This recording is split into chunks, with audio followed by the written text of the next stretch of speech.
60% edible oil we bought from other country, we import from other country. It is a real fact. So नमस्कार दोस्तों, आप सोचते होंगे कि भारत एक कृषि प्रधान देश है।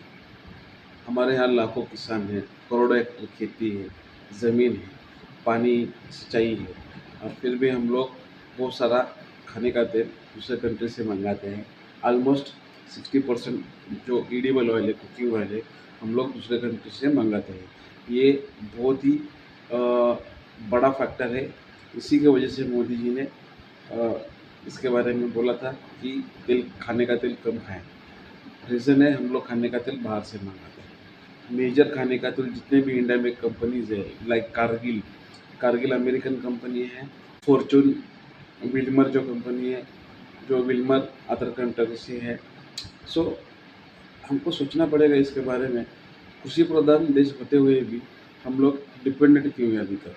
हम लोग ये बात मान सकते हैं कि क्रूड ऑयल इंडिया में मिला नहीं है, गैस के भंडार अपने यहाँ पे कम है, तो हम लोग ये सारी चीज़ें क्रूड ऑयल और गैस जो ये सारी चीज़ें हम लोग दूसरे कंट्री से मंगाते हैं। लेकिन हम खाने का तेल भी दूसरे देश से मंगाते हैं, जो बिलियन डॉलर में हमको पेमेंट करना पड़ता है। और ये कृषि प्रधान देश के लिए बहुत ही सोचने वाली बात है। इंडिया लगभग 20 मिलियन टन खाने का तेल दूसरे कंट्री से मंगाता है, जिसमें सबसे बड़ा हिस्सा होता है वो पाम ऑयल का है, सूरजमुखी का तेल, ऐसे बहुत सारे तेल हैं जो हम लोग दूसरे कंट्री से मंगाते हैं। 60% तेल हम लोग दूसरे देश से लेके आते हैं, और हमारे हर एक रसोई में हम लोग बाहर के कंट्री का तेल खाते हैं, जो अलग अलग ब्रांड से आता है।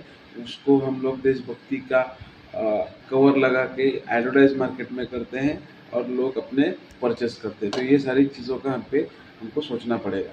तो सबसे ज़्यादा जो उत्पाद है जो हम लोग दूसरे देश से मंगाते हैं वो पाम ऑयल है। पाम ऑयल सस्ता पड़ता है और उसका टिकाऊपन बहुत होता है। इसके वजह से जितने भी फूड प्रोसेसिंग एफएमसीजी कंपनीज है और साबुन की कंपनीज है, कॉस्मेटिक इंडस्ट्री है, सारे के सारे कंपनीज क्या करती है, पाम ऑयल को दूसरे कंट्री से इंडिया में इंपोर्ट किया जाता है और प्रोसेसिंग के लिए यूज़ किया जाता है। Indonesia, Malaysia, Argentina, Brazil, America, Afghanistan, ऐसे कंट्री से हम लोग ऑयल क्या करते हैं, खाने का तेल हम लोग इंपोर्ट करते हैं। और ये बहुत ही दुख की बात है कि हम लोग 70-75 साल के बाद भी अभी तक ऑयल प्रोडक्शन में, खाने के ऑयल प्रोडक्शन में हम लोग इंडिपेंडेंट नहीं है। और जितने भी इंडिया के एग्रीकल्चर प्रोड्यूस एरियाज़ है, like north India and south India, हम लोगों ने सिस्टमेटिकली डिपेंडेंसी, जो इंटरनेशनल डिपेंडेंसी है, वो कम करने की कोशिश करनी चाहिए। और लोकल अल्टरनेटिव्स जो है, जैसे सरसों का तेल है या फिर राई का तेल है, बाकी सारे तेल है, ये तेल को हम लोग ने बूस्ट करना चाहिए इंडिया में।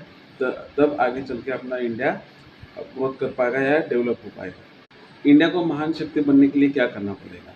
तो सबसे पहले है, जो अपने हाथ में है उसको इम्प्रूव करना पड़ेगा, जैसे कि एडिबल ऑयल का इम्पोर्ट कम करना। हम लोग मेजॉरिटी कंजम्पशन मैटर नहीं करता। कंजम्पशन, इतना बड़ा पॉपुलेशन है तो कंजम्पशन डेफिनेटली करेगा, लेकिन उस कंजम्पशन को हमको अल्टरनेटिव सोर्स से रिप्लेस करना पड़ेगा। जैसे कच्ची घानी है, लोकल लेवल के ब्रांड्स है, इसको हम लोग को अडाप्ट करना पड़ेगा।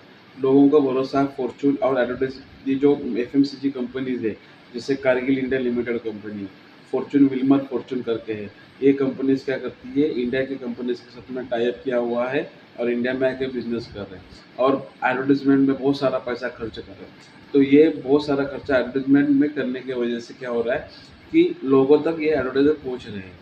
तो जो लोकल ब्रांड है, जैसे कोई लोकल कंपनी है, तो वो लोकल कंपनी इतने बड़े पैमाने में ऐड नहीं करता, तो ऐड नहीं करता तो लोगों तक पहुंचता नहीं।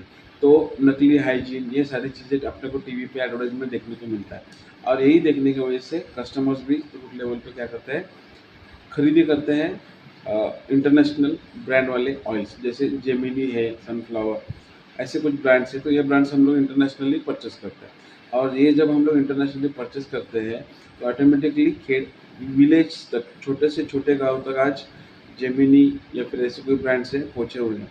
तो इसी का डायरेक्टली इम्पैक्ट अपनी इंडिया की इकोनॉमी पर हो रहा है।